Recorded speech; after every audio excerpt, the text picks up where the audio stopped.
이제 오늘 이제 예배 드리면서 이제 하나님의 말씀을 전하겠는데요. 예배를 드릴 때 설레임이 있다라는 것, 교회에 오시면서 주님을 만난다는 그 설레임이 있는 사람들은 예배자가 될 수 있어요. 그러나 우리가 보면 예배를 드리면서도 아무런 설레임이 없다면, 내가 주님을 만난다는 설레임이 없고 또 정말 주님의 임재를 경험한다 그 설레임이 없으면 우리가 습관적인 이런 예배 모습으로 나올 수 있거든요. 그래서 제가 원하는 건 뭐냐 보면, 우리 성도님들이 예배 한 자리 올 때마다 주님을 만나고자 하는 그 설레임이 있는, 오늘 주님께서 우리에게 어떻게 말씀하시고 또 어떤 은혜를 주시가 이 설레임이 있는 그런 성도들이 되시기를 주님의 이름으로 축복합니다. 자, 오늘 설교 제목이 이제 설레임, 두려움이라는 제목 가지고 이제 하나님의 말씀을 전하겠는데요. 설레임이라는 단어의 뜻을 모르는 분들은 없다고 생각합니다. 한글 사전에서는 이 마음이 가라앉지 않고 들떠서 두근거린다는 뜻을 가지고 있는 것이 이 설레임인데, 어쩌면 우리가 주님 앞에서 이런 모습이 있어야 되고, 이 두려움이라는 뜻은 제가 설명하지 않아도 이 두려움은 이 마음의 상태를 이야기하는데, 어쩌면 우리가 이 단어를 가지고 오늘 이 하나님의 말씀을 함께 나눴으면 합니다. 제가 이제 페이스북을 하다 보니까 제가 페이스북에 글을 남기지는 않지만 이 페이스북 친구들이 이제 글을 남기는 것들을 많이 보게 됩니다. 이제 한 친구가 이제 신학대학원 후배예요. 한참 후배인데 이제 친구 요청을 해와서 친구를 수락해 주니까 그 친구의 글이 계속해서 올라오게 되는데, 이제 지난주 4월 5일 날인가 한 글이 올라왔어요. 뭐라고 올랐나 보면, 변절은 곧 죽음이다. 뭐라고요? 변절은 곧 죽음이다. 이 글을 올리셨더라고요. 근데 이제 그 내용을 보면, 귀에 못이 박히도록 말씀하신 어머니의 기도 섞인 호소다. 예전에는 지겹고 불편했는데 지금 꼭 들어야 할 뿐 아니라 이 말씀에 내가 붙들리고 지배당해야 산다. 마지막 때 깨어 있어야 하기에 말씀이 필요하다, 얘기를 했더라고요. 이 어머니께서 늘 하셨던 말씀이 뭐냐 보면, 변절은 곧 죽음이다, 이 얘기를 하셨던 거예요. 근데 이런 말씀을 해주시는 부모님이 있다는 것이 너무나 큰 축복이죠. 이런 영적인 말을 해주는 부모가 있다는 것, 그게 자녀들에게는 엄청난 큰 축복이 될 수가 있는데, 세상적이지 않고 주님 앞에 올곧게 서 나가라고 부모님이 이 말씀을 해주셨던 거거든요. 저도 어렸을 때 어머니께서 늘 하셨던 말씀이 있습니다. 너는 목회자에게로 가야 된다. 귀에 따갑도록 들었습니다. 그리고 아무리 힘들더라도 교회 떠나지 마라. 그리고 아무리 힘들더라도 기도부터 해라. 이 얘기를 늘 하셨거든요. 그러다 보니까 우리 자식들이 어긋난 길을 갈 수 있는 그런 상황 가운데서도 늘 귀에 메아리처럼 울려오는 그 말이 뭐냐 보면, 어머니께서 아무리 힘들더라도 교회 떠나지 마라, 아무리 힘들더라도 기도해라, 이 얘기가 머릿속에 귀속에 맴돌릴 때가 많습니다. 지금은 어머니께서 떠나서 힘들 때가 있지만, 그래도 어머니 하셨던 그 말씀은 제 가슴에 남아있어서 정말 어떤 길을 가는 것이 주님의 길을 가는 것인지를 선명하게 깨닫던 은혜가 제게 있습니다. 오늘 말씀에도 보면 이 아버지 다윗이 이제 떠나기 직전에 아들 솔로몬에게 하는 그 말이 오늘이 담겨져 있다라는 거죠. 요즘 젊은 세대들의 특징이 있는 게 뭐냐 보면, 다른 사람들의 기대를 부담스러워합니다. 생각해주고 말해주지만 받아들이지 않습니다. 간섭이라고 여깁니다. 마치 사사시대와 같은 게 뭐냐 보면, 정말 다른 사람이 기대를 가지고 말해줘도 부담을 느끼면서 자기 스스로 왕이 되어서 자기의 소견대로 행하는 시대가 오늘날의 시대가 되어 있는데, 젊은 세대의 특징이 뭐냐고, 다른 사람들의 기대가 부담스러우면 이제 그 사람을 과감하게 실망시켜버리고 내 갈 길 간다는 것이 젊은 사람들의 특징인데, 그게 똑똑하다고 생각합니다. 바보 같고 미련한 짓인데도 그것도 모르고 살아가는 젊은이들이 참 많이 있다는 거죠. 우리가 가만히 생각해 보면, 그런 사람 주변에 사람이 남는가? 그런 사람 주변에 사람 없습니다. 아무도 남지 않습니다. 그리고 나중에 자신 또 다른 사람에게 부담스러운 기대를 하지 말아야 되는데, 우리가 연세 많으신 분도 그렇지 않습니까? 나이가 젊었을 때 특징이 뭡니까? 누가 내게 부담 주는 거 싫어서 내 할 길 할 테니까 부담 주지 말라고 하지만, 연세가 많아져서 되돌아보면 뭡니까? 다른 사람의 기대를 받는 것이 행복한 것이고, 또 다른 사람의 기대에 부응하는 삶을 살아가는 것도 얼마나 중요한 일을 알게 되는데, 문제는 뭐냐? 젊은 세대의 특징은 뭐냐 보면, 오늘날 젊은 세대의 거의 대부분 다가 다른 사람의 기대가 부담스럽고, 그 기대가 너무 부담스러우면 그 사람과 단절해버리고 내 갈 길 간다, 이런 삶을 살게 되는데, 그러니까 인생이 안 되는 거예요. 그러니까 인생이 꼬이고 안 되는 인생을 살아갈 수밖에 없는데, 그런 사람들은 꼭 그런 사람들을 만나게 돼 있다는 것을 우리는 아셔야 된다는 거예요. 저는 요즘 기대해 주는 사람이 있는 게 복이거든요. 뭐 설교 한번 할 때, 설교 목사님 설교 한번 어떤 설교 할지 정말 기대가 돼요. 이런 생각이 들으면 저는 너무나 기뻐요. 그 한 번 얼굴 보고 설교하고 싶은 그런 마음들도 가지게 되거든요.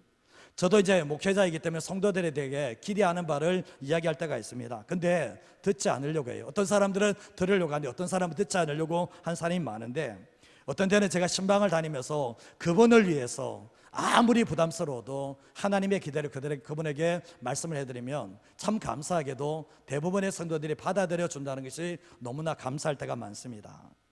우리가 일반 예수 믿지 않은 사람들의 마지막 순간과 믿는 하나님의 자녀들의 마지막 순간은 다르다는 거죠. 느낌도 다르고 상황도 다르다는 것을 알게 되는데, 일반 사람들의 마지막 죽음은 두려움과 절망이 찾아오게 됩니다. 두려움과 절망과 후회가 마지막 순간에 찾아오게 되지만, 하나님의 사람들은 마지막 순간에 두 마음이 교차한다면 첫 번째는 설레임과 두 번째가 두려움이 찾아온다고 생각합니다. 설레임은 왜 찾아오나 보면, 나를 구원해 주시고 나를 사랑해 주시고 나와 함께 하셨던 그 주님을 만난다고 생각한다면 첫 번째는 설레임이 내 안에 들어오게 되어 있습니다. 그러고 나는데 두 번째가 뭡니까? 주님을 만난다기 때문에 설렘은 있지만, 또 반면에 뭐죠? 내가 지금까지 삶을 살았던 것에 대해서 평가와 상급이 기다린다고 생각한다면 우리의 마음속에 두려운 마음을 가질 수밖에 없다라는 거죠. 빌립보서 2장 12절 말씀에도 보면, 그러므로 나의 사랑하는 자들아, 너희가 나 있을 때뿐만 아니라 더욱 지금 나 없을 때도 항상 복종하여 두렵고 떨림으로 너희 구원을 이루라고 말씀을 하고 계시거든요. 사도 바울이 빌립보 교회 성도들에게 권면하는 내용인데, 내가 있든지 내가 없든지 상관없이 하나님의 뜻에 복종을 해라.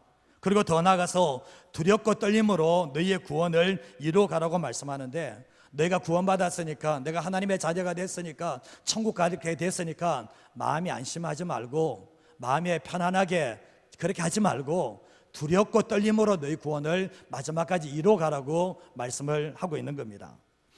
디모데후서 4장 6절에서 8절 말씀에도 보면, 전제와 같이 내가 벌써 부어지고 나의 떠날 시각이 가까웠다. 사도 바울이 지금 자기의 죽음의 시간이 가까웠다는 것을 아는데, 뭐라고 고백하나 보면, 나는 선한 싸움을 싸우고 나의 달려가기를 마치고 나의 믿음을 다 지켰다 얘기하면서 8절 말씀을 한번 읽어보겠습니다. 이제후로는 나를 위하여 의의 면류관이 예비되었으므로 주곧 의로우신 재판장이 그날에 내게 주실 것이며, 내게만 아니라 주의 나타나심을 사모하는 모든 자에게도니라. 아멘. 사도 바울은 자신의 지금 떠날 날이 가까웠다는 것을 직감하게 되면서 후회 없는 삶을 살았다라고 말씀을 하면서, 주님 죽음 이후에 주님 만났을 때 나를 위하여 의의 면류관이 예비되었다는 것을 확신하기 때문에 이 죽음이 두려움만으로 끝난 게 아니라 설레임으로 바뀌는 이 말씀이라는 것을 알게 되는 거예요. 자, 오늘 우리가 읽었던 이 말씀은 다윗이 이제 자신의 인생을 정리해야 될 때가 왔습니다. 죽음을 직감하고 있습니다. 이제 아들 솔로몬, 자기의 뒤를 이어서 왕의 자리를 오르는 솔로몬에게 마치 유언과도 같은 말씀을 오늘 이 말씀을 통해서 이야기하고 있는데, 함께 살펴보면서 은혜 나누는 시간이 됐으면 합니다. 자, 첫 번째로 할 수 있는 게 뭔가 같이 한번 읽어보겠습니다. 세상 모든 사람이 가는 길, 죽음은 어느 누구든지 피할 수가 없습니다. 세상 모든 사람들이 가는 길, 죽음의 길을 가요. 모든 사람들에게 이 땅의 삶은 천차만별이지만 모든 사람이 동일하게 가는 길이 뭐냐 보면 죽음인데, 이 죽음은 아무도 피할 수 없다라는 것을 말씀하고 있는 거예요. 근데 우리가 기독교를 왜 믿으십니까? 왜 예수님을 믿으십니까? 죽음이 있기에 복음이 필요하고, 죽음이 있기 때문에 예수가 필요한 겁니다.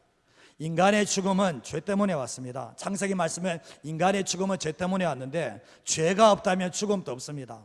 그러나 예수님이 왜 이 땅에 오셨는가? 단순한데 우리의 죄 때문입니다. 죄가 무엇인지 모르는 사람들이 계십니까? 제가 한번 설명해 드릴게요. 죄는 자기 멋대로 사는 거예요. 하나님의 하나님 되심을 인정하지 않고, 하나님의 내 세계 주인 되심을 인정하지 않고, 하나님의 창조 되심을 인정하지 않고 자기 생각대로 자기 마음대로 삶을 살아가는 건, 그게 죄인들의 특징이라는 겁니다. 내가 내 인생의 주인 돼서 삶을 살아가는 거, 다른 사람들에게 관심하는 것 싫어하며 살아가는 그 모습이 바로 죄인된 사람들의 특징이라는 것을 말씀하고 있는데, 근데 또한 더 나아가서 하나님께서 이 땅에 보내신 구원자 곧 예수 그리스도를 믿지 않는 것, 받아들이지 않는 것, 그게 바로 죄라고 우리에게 말씀하고 계시다는 거예요. 우리가 잘 아시다시피 예수님은 십자가의 죽음으로 통해서 우리의 죄 문제를 해결하시고, 예수님께서 십자가에 죽으시고 끝난 게 아니라 3일 만에 부활하심으로 우리의 죽음의 문제를 해결하셨습니다. 사단이 가진 권세는 죄와 사망인데 예수님의 십자가와 죽으심과 부활하심이 이 죄와 사망의 문제를 다 해결하셨다는 것이 복음의 능력이라는 겁니다. 근데 우리가 삶을 살아갈 때 예수 믿는 사람들 또한 죄 짓는 삶을 살잖아요. 예수 믿는 사람도 죄 짓는데 이 예수 믿는 사람의 죄는 뭡니까? 하나님의 말씀과 어긋난 하나님의 말씀에 불순종하는 삶 자체가 바로 죄라는 것을 우리에게 말씀합니다. 구세군 교회의 창시자인 윌리엄 부스가 노년이 되어서 거동이 불편해졌습니다. 근데 한 병원에서 요양 중에 있었는데 윌리엄 부스에게 한 기자가 찾아와서 한 가지 질문을 합니다. 그 질문이 뭐냐 보면, 함께 띄워주시면 한번 읽어볼까요? 장차 기독교에 찾아올 위험들에는 어떤 것들이 있을까요? 이 질문을 했습니다. 그때 윌리엄 부스가 첫 번째가 뭐냐 보면, 행함 없이 지식만 전하는 철학적 교회가 될 거다. 행함 없이 지식만 전하는 철학적 교회가 될 거다. 지금 또 교회 안에서 성도들이 행함은 없이 지식만 자꾸 채워가는 그런 성도들이 있잖아요. 행함은 없어. 근데 머리에 뭔가 하는 거는 많았지만 그 마지막 시대의 특징이 행함이 없는 그런 지식만 채워가는 그런 교회가 많아질 거다. 두 번째가 뭐냐 보면, 사람만 위하고 정작 그리스도는 없는 교회.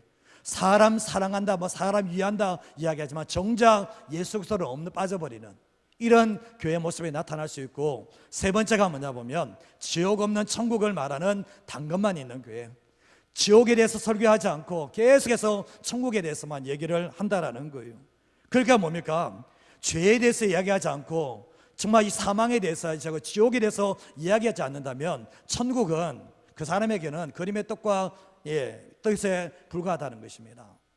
저는 교회 안에서 예수 안 믿는 사람 많다고 보고, 이 자리에도 예수 안 믿는 사람 많다고 보거든요. 예수님을 만난 적이 없어요. 예수님을 만난 적이 없으니까 지옥에 대한 두려움도 없고, 하나님의 말씀에도 당신 지옥 간다고 해도 두려운 마음도 없고, 그런 모습으로 살아간 성도들이 적지 않다는 것을 저도 알고 있거든요. 왜 그러냐 보면 주님과의 만남이 없었거든요. 만남이 없으니까 뭡니까? 천국 이야기하면 좋아하지만 지옥을 말하면 결국 뭡니까? 고개 돌리며 싫어하는 성도들이 있다는 것을 알게 됩니다. 우리가 잘 아시다시피 태어나는 것은 순서가 있지만 죽는 것은 순서가 없습니다. 죽음에는 여러 가지 변수가 있잖아요. 저도 그렇지만 내일 안 죽는다는 장담할 수 있습니까? 못 하잖아요, 사실은. 근데 우리가 아프다고 해서 빨리 돌아가시는 것도 아니고, 건강하다고 해서 오래 사는 것도 아닙니다. 죽음은 하나님이 부르시면 가는 거예요. 건강해야 될 이유가 뭡니까? 하나님의 나라를 위해서 생명력 있게, 활동력 있게 살기 위해서는 건강이 필요하지만, 기억하셔야 될 것은 내가 건강하기 때문에 오래 살고 내가 아프기 때문에 빨리 죽는 것도 아니라고 생각하시면 되겠습니다. 창세기 5장 21절에서 24절 말씀에 보면 에녹에 대해서 얘기하고 있는데, 에녹이 65세에 무드셀라를 낳았습니다. 무드셀라를 낳은 300년을 하나님과 동행하면서 자녀들을 낳게 되는데, 뒤에 말씀에 365세를 살게 되면서 에녹이 하나님과 동행하더니 하나님이 그를 데려가심으로 세상에 있지 않았다라고 말씀을 하고 있거든요.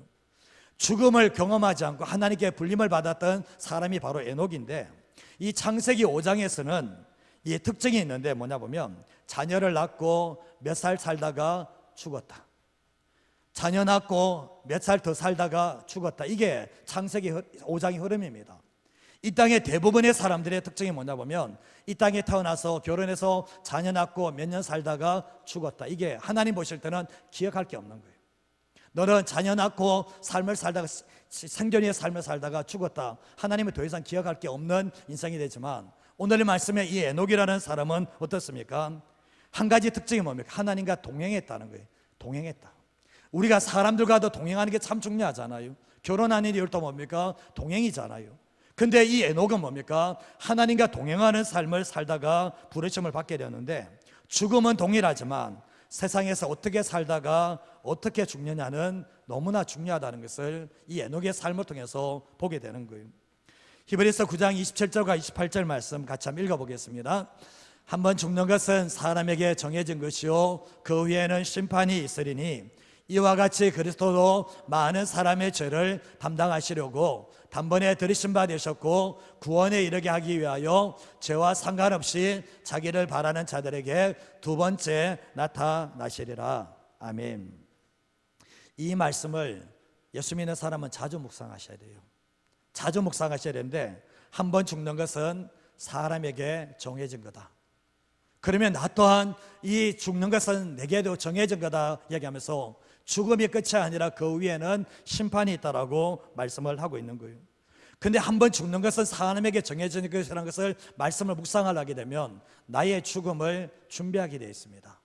나의 죽음을 준비하게 되어 있다는 거죠.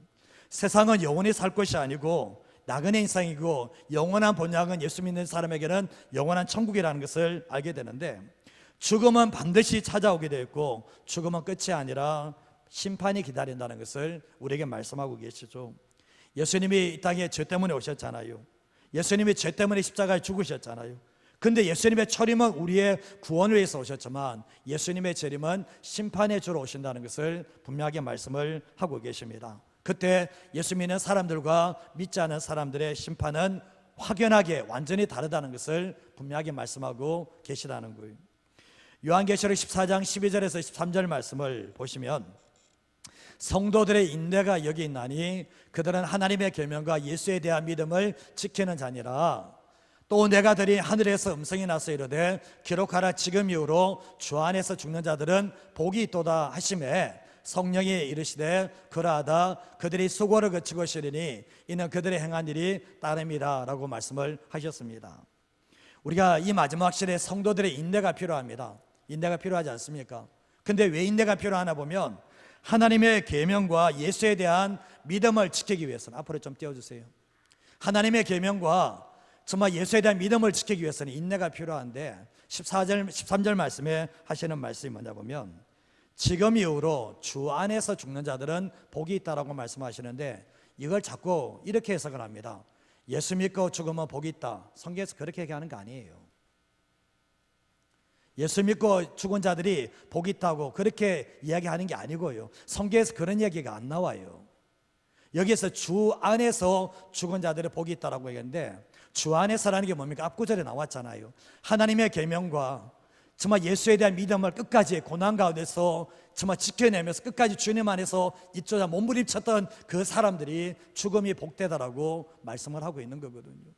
이 마지막 시대에 신앙을 잃어버릴 수 있는 상황이 너무나 많습니다. 그러나 그 가운데서도 주님 놓쳐버리지 않으려고 항상 주님 안에 있으려고 몸부림치면서 삶을 살아갔던 그 사람들의 죽음이 복이 있다라고 말씀을 하시면서 성령께서 하시는 말씀이 그들의 수고를 거치고 쉬게 될 거다라고 말씀을 하고 있거든요. 정말 주님 위해서 삶을 살았던 사람들이 수고를 거치게 되는 것이지 주님 위해서 산 적이 없는데 무슨 수고를 거친다는 거예요. 그럴 수는 없는 거예요. 그래서 결국은 이 말씀을 통해서는 뭐죠? 보면 예수 믿고 난 뒤에 죽은 사람도 물론 복이 없다는 거 얘기하는 건 아니에요. 그러나 여기에서는 나약한 신앙을 얘기하는 게 아니에요. 정말 끝까지 어떤 상황 가운데서도 주님께 대한 신앙을 지켜냈던 그 사람들이 바로 복이 있다라고 말씀을 하고 있는 거예요. 여러분 잘 아시다시피 예수 믿고 난 뒤에 주님 위해서 살지 않는 사람들은 죽음 앞에 딱 서면 두려움이 확 몰려듭니다. 그럴 수밖에 없거든요. 그러나 정말 주님 안에서 끝까지 주님의 말씀대로 살려고 몸부림쳤던 사람들은 그 죽음이 설레임으로 다가온다는 거예요. 희한하게. 지금 이 자리에서 주님께서 부르신다면 두려움이 찾아오십니까? 지금 내가 주님 안에서 못 사는 거예요. 그러나 지금 주님께서 나를 부르신다 할지라도 설레이십니까? 주님을 만나기를 설레이십니까? 그러면 여러분이 지금 주님 안에서 살고 있기 때문에 그 설레임이 우리에게 찾아온다는 것입니다. 오늘 열왕기하 2장 1절에서 2절 말씀에도 보면 같이 한번 읽어볼까요? 좋으시는 분들 눈을 깨시고요. 같이 한번 읽어보겠습니다. 다윗이 죽을 날이 임박하매 그의 아들 솔로몬에게 명령하여 이르되 내가 이제 세상 모든 사람이 가는 길로 가게 되었노니 너는 힘써 대장부가 되고. 다윗이 하는 말이 뭡니까? 죽을 날이 임박했다라고 말씀을 하면서 내가 이제 세상 모든 사람이 가는 길로 가게 됐다라고 말씀을 하고 있거든요. 하나님의 마음이 아파한 다윗도 이 죽음의 문제를 피할 수가 없는 거예요. 세상 모든 사람들이 가는 길로 내가 가게 되었다라고 말씀을 하고 있는데, 이 다윗에게도 두 가지 마음이 같이 있다고 생각하거든요. 죽음의 문제를 앞두고 하는데 두려움과 설렘의 모든 마음들이 다윗에게도 공존했다고 생각하는데, 하나님이 나를 사랑해 주셔서 나를 구원해 주시고, 나와 하나님께서 나와 함께 하시고 내 삶을 인도해 주시고 하나님께 쓰임받는 삶을 살았습니다. 그런 가운데서 주님을 뵙기 때문에 주님을 만난다는 설렘이 그 안에 있는 거예요. 그렇지 않습니까? 근데 반면에 두려움이 왜 찾아오나 보면 다윗 또한 완벽한 삶을 산 건 아니거든요. 그렇기 때문에 지금 정말 죽음이 임박했을 때, 이제 주님 앞에 섰을 때 주님께서 나를 평가하시고 나에게 상급 주시고 심판하신다는 생각을 할 때 뭡니까? 다윗 안에서도 뭡니까? 두려움이 찼을 것이 분명하다는 거예요. 우리가 마태복음 25장 말씀에 보면 달란트 비유를 얘기하고 있고 양과 염소의 비유를 말하고 있거든요. 정말 이 땅 속에서 주님께서 원하시는 삶을 성실하게 최선을 다한 사람들은 주님의 재림을 기다리고 설렘을 기다리게 됩니다. 그러나 만약에 보면 주님께서 내게 주신 은사가 있고 달란트가 있지만 아무것도 쓰지 않고 그냥 생존 위에서 삶을 살았던 사람들은 죽음 앞에 섰을 때 두려움보다 설렘보다는 두려움이 가득 차는 삶을 살아갈 수밖에 없다라는 것입니다.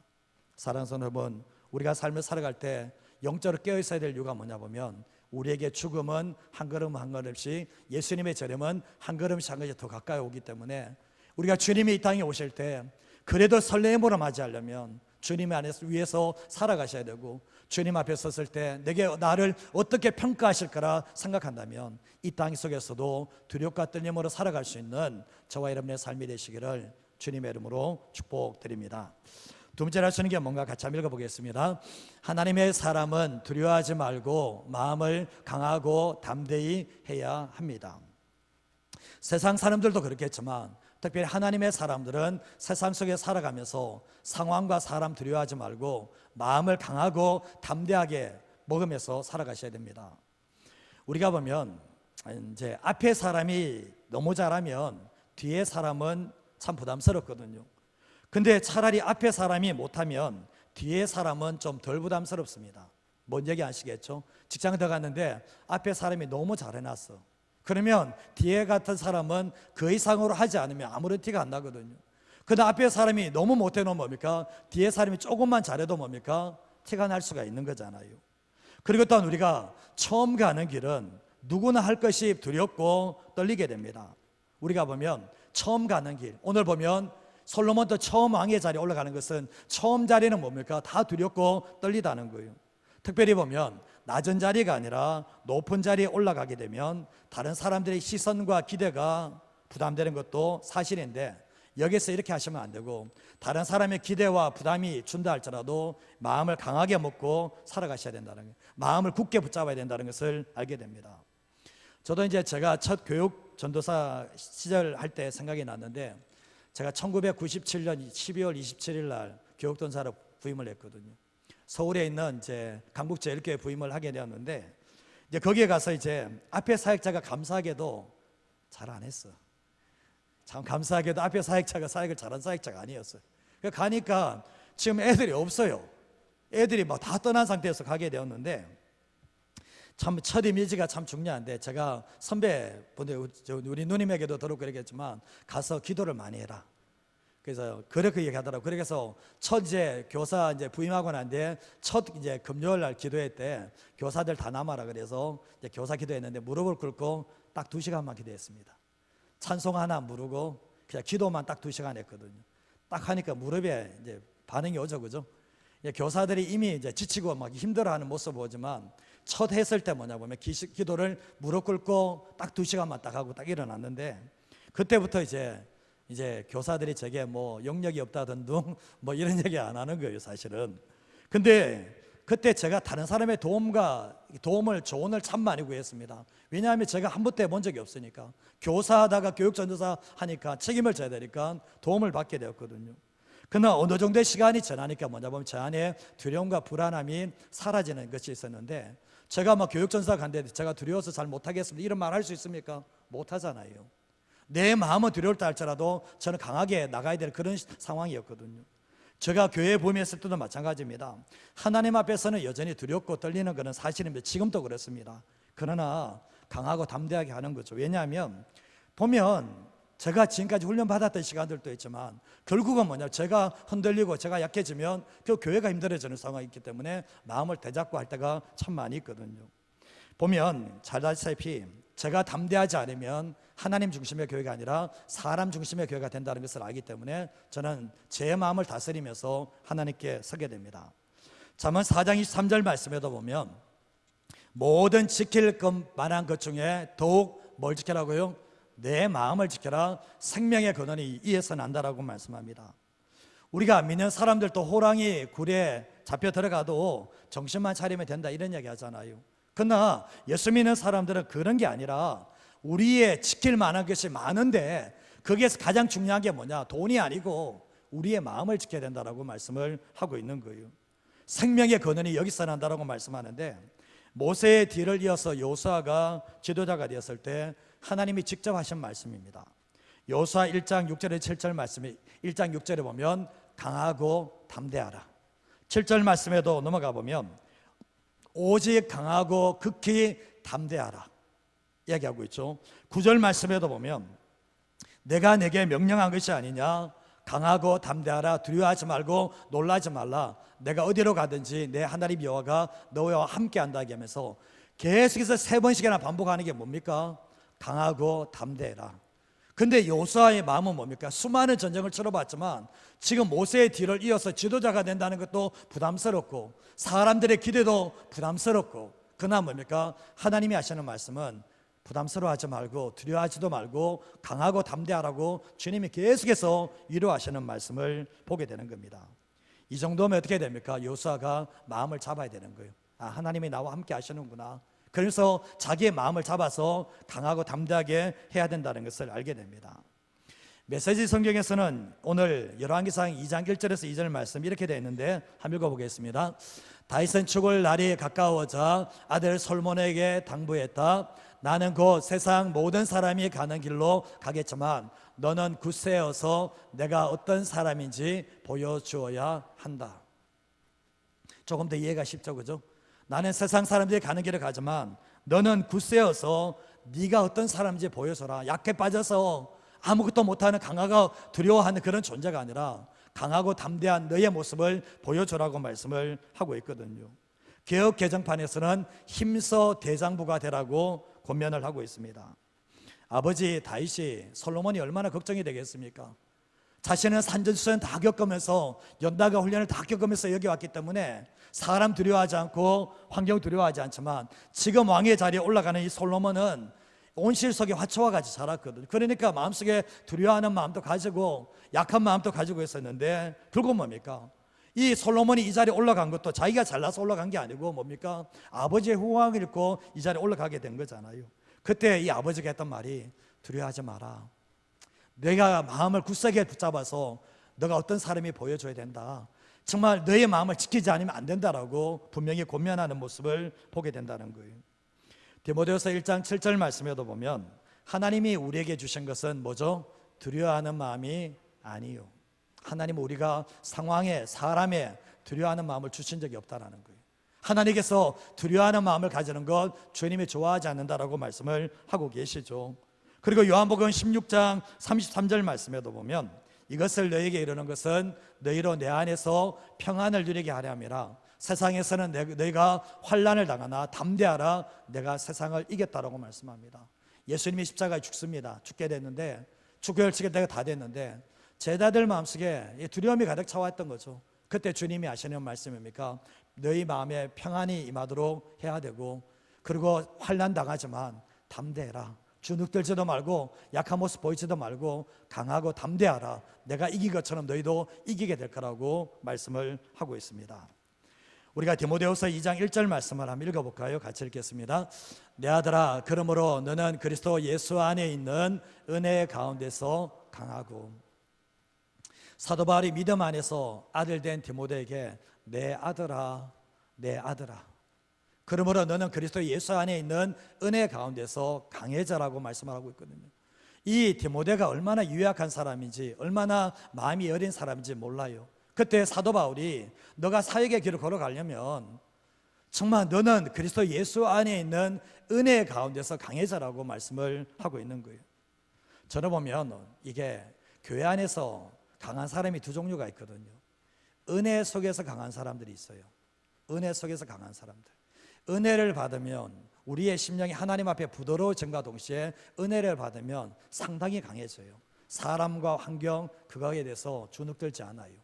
근데 보면 은혜가 없는 사람들의 특징이 뭐냐 보면 밖으로는 겉모습이 강한 것 같지만 안에 들어가 보면 여력이 짝이 없는 그런 모습을 보게 되거든요. 그래서 보면 우리가 신앙생활할 때 그렇습니다. 밖의 모습은 부드럽다 할지라도 내면은 강해야 되잖아요. 그렇지 않습니까? 근데 우리가 예수 믿는 사람이 어떻게 해서 강해질 수 있는가? 은혜를 받으셔야 돼요.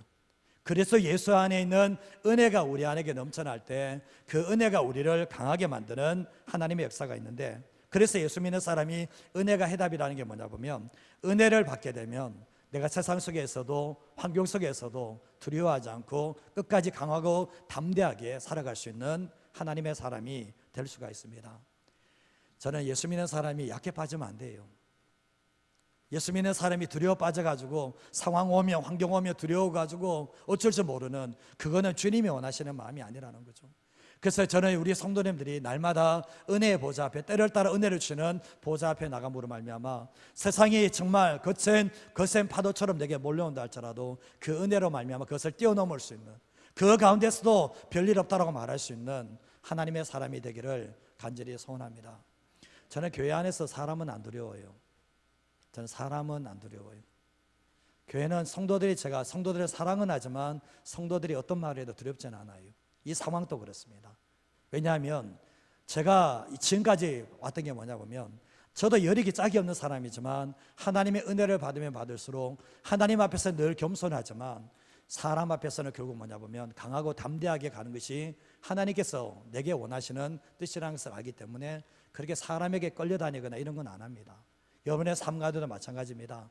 사람에게 종대해서 끌려다니면서 사람 두려워하고 환경 두려워하는 삶을 살아가는 건, 여러분 예수님이 날 위해서 죽으셨는데 뭐가 두려워요?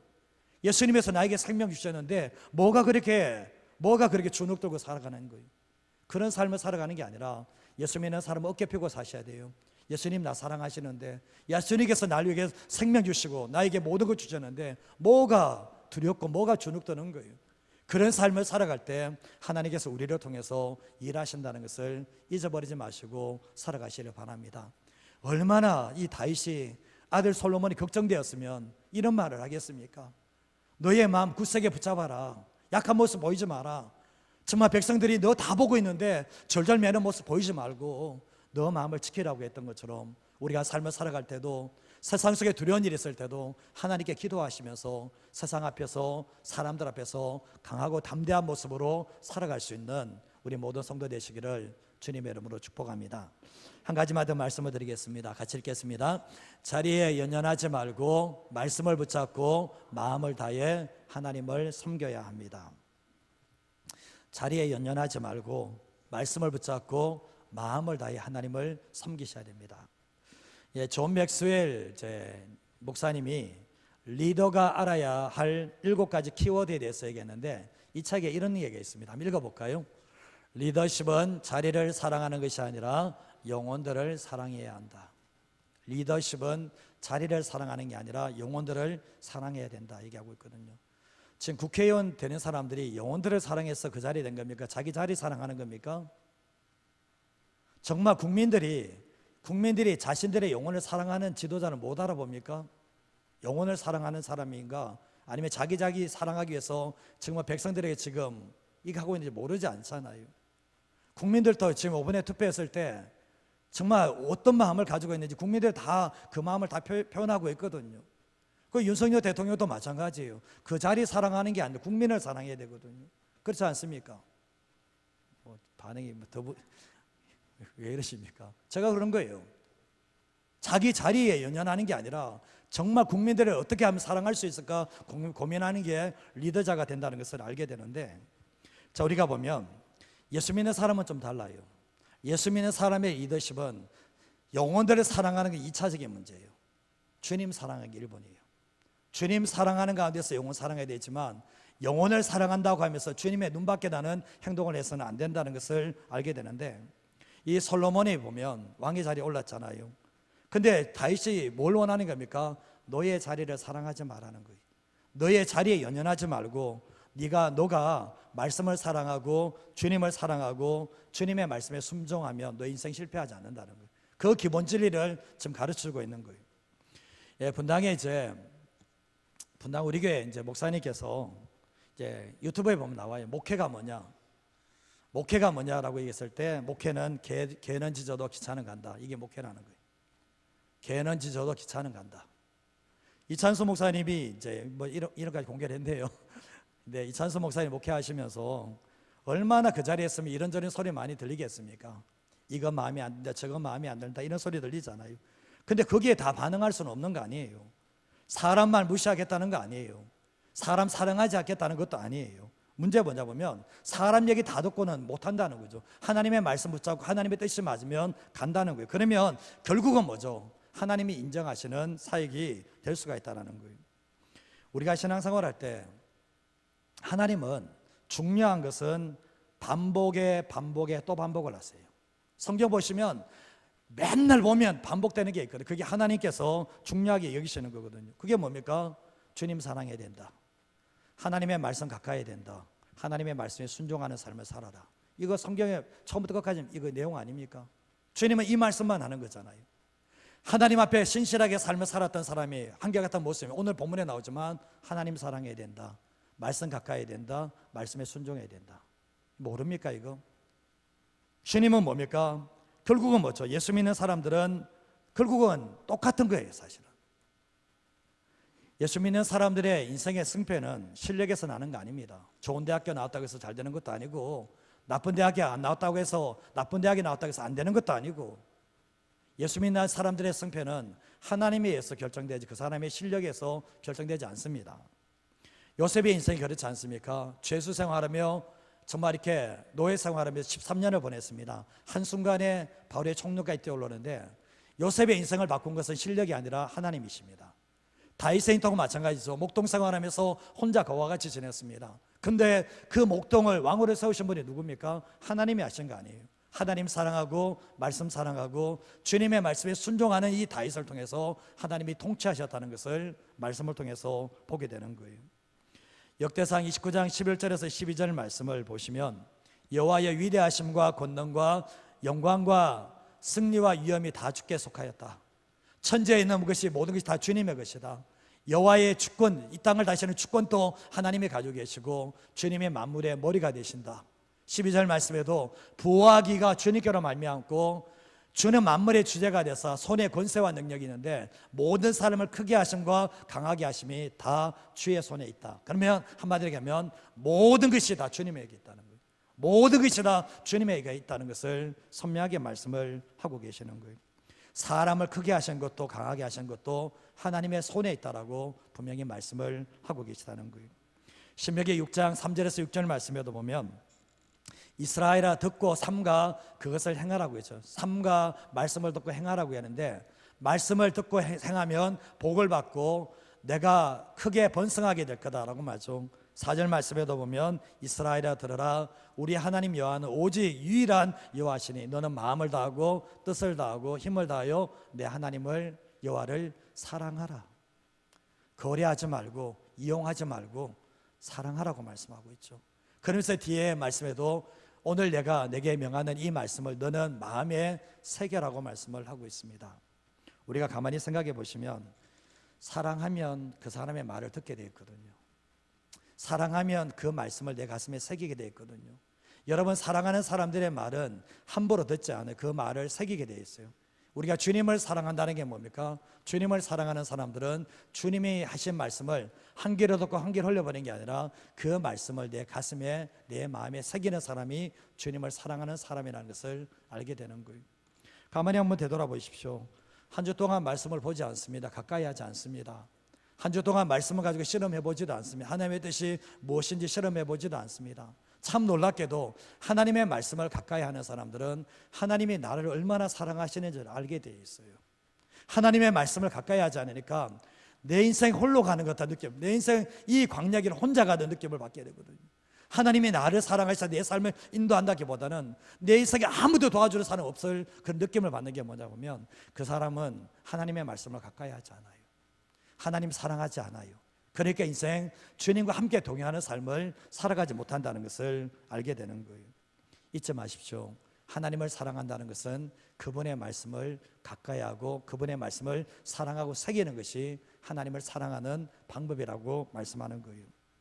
열왕기사 2장 3절에서 4절 말씀해 보시면 다윗이 솔로몬에게 여호와의 명령을 지켜라, 그 길로 행해라, 법률과 계명과 율례와 증거 다 말씀이라고 보시면 돼요. 그 모세 율법까지 다 지키게 되면 내가 무엇을 하든지 어디로 가든지 다 형통하게 될 거다 말씀하고 있죠. 그리고 뒤에 말씀 뭡니까? 여호와께서 내 일에 대해서 말씀하기를 만일 내 자손들이, 솔로몬에게 말하는 게 아니라 하는 게 아니라 열왕 모든 사람들에게, 다 조선들에게 하는 게 뭡니까? 그들의 길을 삶과 마음을 다하고 성품을 다하여 진실이 내 앞에서 행하게 되면 왕위가 끊어지지 않겠다, 그 약속 지키겠다라고 말씀을 합니다. 자, 이 말씀이 메시지 성경에서는 이렇게 표현되어 있는데 한번 읽어볼까요? 같이 읽겠습니다. 하나님께서 명령하시는 길로 걸어가거라. 인생의 지도를 철저히 따르고 표지판을 잘 살펴보아라. 이는 하나님께서 모세에게 계시하신 것이다. 이것을 잘 따르면 내가 어디 가서 무엇을 하든지 잘 될 것이다. 하나님께서 내게 주신 약속 곧 내 자손이 그 걸음을 잘 살피고 마음을 다해 내게 진실하면 내게서 이스라엘의 왕위를 이을 자가 항상 있을 것이다 하신 말씀을 반드시 이루실 것이다. 아멘. 인생의 지도, 표지판, 인생의 지도, 길을 가실 때 표지판을 봐야 되죠. 인생의 지도를 알아야 되죠. 우리가 내비게이션이 있지만 안 보면 모르잖아요.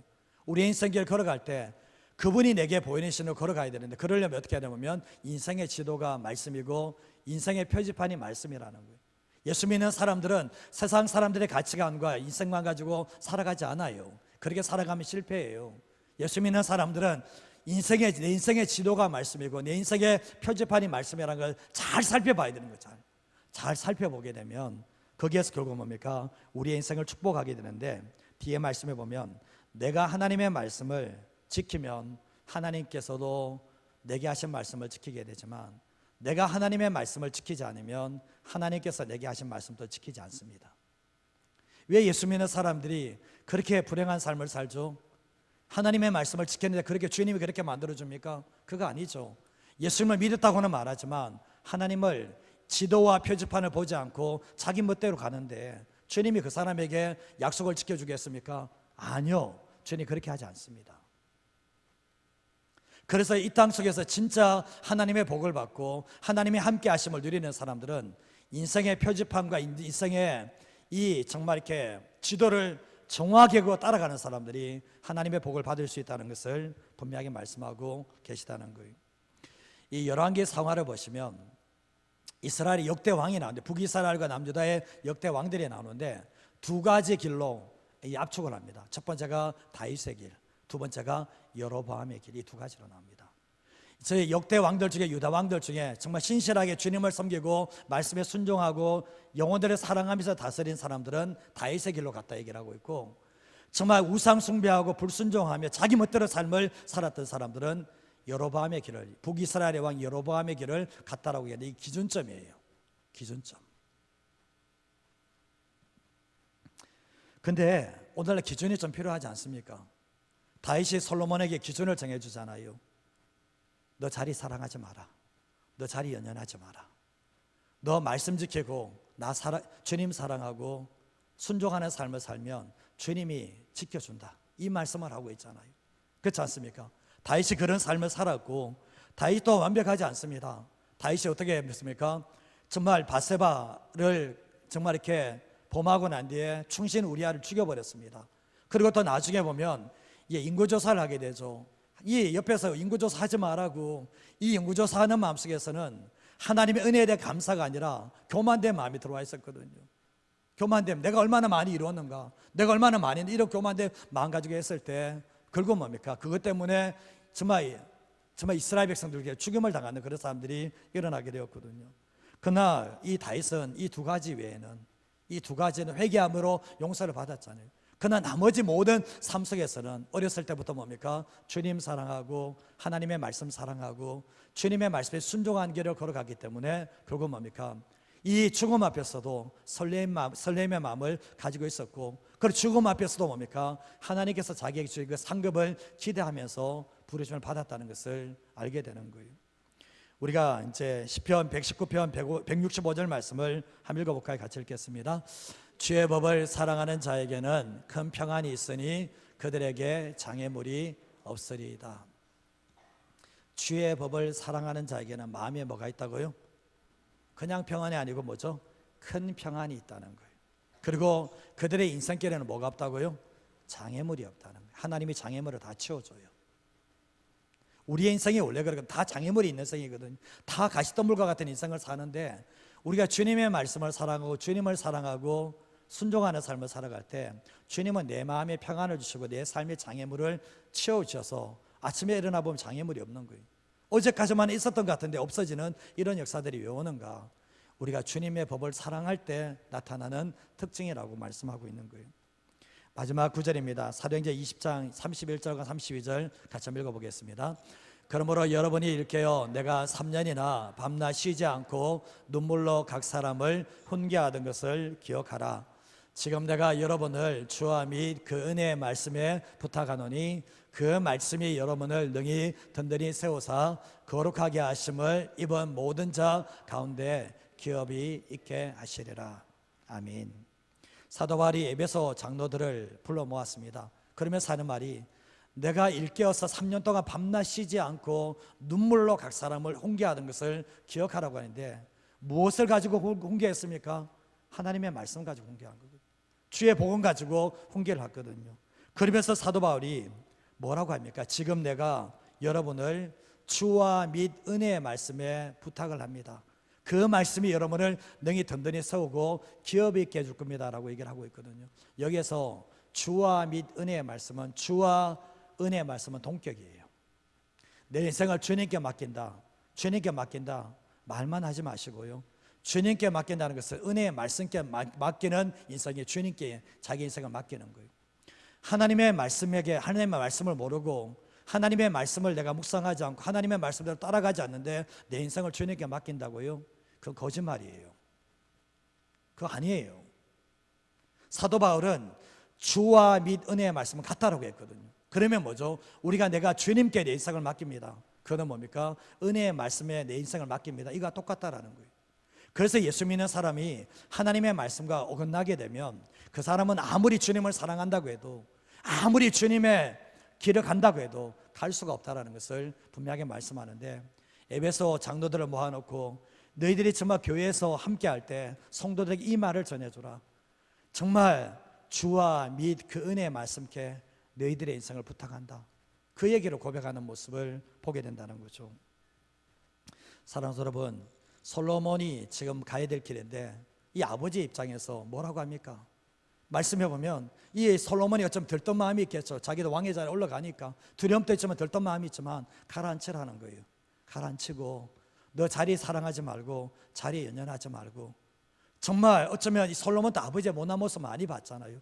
그럼에도 불구하고 다시 고백하는 게 뭡니까? 너 하나님 사랑해야 돼. 너 말씀 사랑해야 돼. 너 말씀에 순종하는 길을 걸어가야 돼. 그러면 하나님이 지켜주셔. 근데 솔로몬이 어떻습니까? 솔로몬이 이 길 갔습니까? 못 갔습니다. 머리는 그렇게 똑똑한데 그 똑똑한 머리가 화근이 됐어요. 그리고 이스라엘이 갈라지게 만들었던 게 누가 있는가? 솔로몬이 하게 됐다는 거예요. 왜 그렇습니까? 아버지의 유언을 지키지 않음으로 말미암아, 이 아버지의 유언을 이승만께 순종하지 않음으로 말미암아 어려움을 당했다는 것을 보게 되는 거예요. 저는 교회 안에서 보면 성도님들이 주님을 사랑한다고 하시는 분이 제가 말씀을 이야기했는데도 안 들어요. 주님을 사랑한다는 분이 말씀을 이야기하는데도 안 들어내요. 이런 모습을 보면서 느낀 게 뭐냐 보면 사도 바울도 참 힘들었겠구나. 왜 이 얘기를 마지막에 했을까? 주와 은혜의 말씀에 부탁하는 그것이 가장 중요하기 때문에 말씀하는데, 여러분 부모님들이 마지막 돌아가실 때 무슨 말씀하실래요? 내가 예수님을 안 믿었다면 모르겠지만 내가 예수님을 만났다면 내 자녀들에게 마지막 돌아가실 때 무슨 이야기하고 죽으실래요? 생각해 보신 적이 있습니까? 내 자녀들에게 뭐라고 말씀하실까요? 오늘 다윗이 하는 말이 있잖아요. 나도 세상 모든 사람들이 가는 길로 간다. 그러나 내 자녀에게 너는 마음 굳세게 해서 힘써 대장부가 되라고 말할 수 있겠죠. 여기로 끝나면 안 된다는 거죠. 뭡니까? 정말 예수 믿는 부모가 말씀대로 살고 주님 사랑하는 삶을 살았다면 내 자녀에게 하는 말이 있을 겁니다. 뭐라고 합니까? 정말 너희들도 하나님 사랑해야 돼. 말씀 사랑해야 돼. 말씀에 순종하는 삶을 살아야 돼. 그러면 하나님이 책임져 주셔. 이 말을 하고 정말 돌아갈 수 있는 것이, 죽을 수 있는 것이 성도들의 모습이라고 생각합니다. 제가 갑자기 이제 이 말씀만 하고 마치겠는데요. 박영수 권사님 얘기인데 갑자기 떠올라서 합니다. 예, 권사님이 그런 얘기를 하셨던 적이 있어요. 정말 이렇게 교회에서 이천교회에서 있다가 이렇게 교회로 옮겨 오셨는데 그런 이야기 하시더라고요. 목사님, 제가 저 교회에 있었으면 지옥 갔을 겁니다. 얘기하더라고요. 권사님이 제게 하신 말씀이에요. 목사님, 제가 저 교회에서 권사직 분이 가지고 계셨던 분이 제가 저 교회에 있었으면 지옥 갔을 겁니다. 딱 종교생활하고 지옥 가기 딱 좋았다고 얘기를 하시더라고요. 그 얘기 하시는 이유가 뭡니까? 정말 저는 감사한 게 뭐냐면 정말 내면에 충실한 거거든요. 자기 내면의 소리를 듣기 때문에 이 얘기를 할 수 있는 거거든요. 여러분, 직분이 뭐 그래 중요해요? 주님 사랑하는 마음도 없고 말씀 사랑하는 마음도 없고 순종하는 마음도 없는데 직분은 그게 뭐가 있는, 다 껍데기예요. 그거는 직분 아무런 소용없어요. 그거는. 저는 그렇습니다. 직분이 중요한 게 아니라 자리가, 제가 담임 목회자 이 자리가 뭐가 그래 중요해요? 이 자리 그렇게 중요한 자리는 아니에요. 여러분, 정말 부러우시면 한번 해보세요. 한번 해보세요. 저도 여러분에게 부탁드리고 싶은, 저도 잘 안 됩니다. 그러나 잊지 마셔야 될 것은 주님 사랑하셔야 됩니다. 그리고 말씀 사랑하셔야 됩니다. 그 순종하는 삶을 살아가시면 다른 사람 내 인생 책임 안 져도 주님이 내 인생 책임져 주십니다. 그러한 삶을 살아가는 우리 모든 성도 되시기를 주님의 이름으로 축복합니다. 이제 같이 찬양하고